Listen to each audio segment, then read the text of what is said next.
மேஸ்திரியின் அலட்சியம். ஒரு வயதான மேஸ்திரி தன் வேலையிலிருந்து ஓய்வு பெற விரும்பினார். இனியாவது குடும்பத்தோடு நேரம் செலவழிக்க வேண்டும் என்பது அவரது திட்டம்.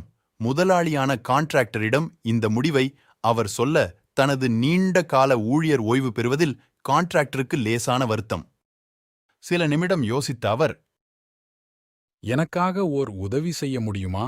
இன்னும் ஒரே ஒரு வீடு மட்டும் கட்டி முடித்துக் கொடுப்பீர்களா? என்று பணிவோடு மேஸ்திரி அதற்கு சம்மதித்து பணியைத் தொடங்கிவிட்டாலும் அவரால் முழு ஈடுபாட்டோடு அந்த பணியில் கவனம் செலுத்த முடியவில்லை. ஏதோ ஒரு பொருளை பயன்படுத்தி, ஏதோ ஒரு வடிவமைப்பில், ஏனோ தானோவென்று வீடு கட்டினார். வேலையிலிருந்தே ஓய்வு பெறப் போகிறோம். இனி இந்த வீட்டை ஒழுங்காக கட்டினால் மட்டும் என்ன கிடைத்துவிடப் போகிறது? வேலையெல்லாம் முழுமையாக முடிந்த பிறகு அந்த வீட்டை பார்வையிட வந்தார் முதலாளி. வாசலிலேயே வரவேற்ற மேஸ்திரியிடம் சந்தோஷமாக அந்த வீட்டுச் சாவியை எடுத்து நீட்டினார். இந்த வீடு உங்களுக்கானது. இது என் அன்பு பரிசு.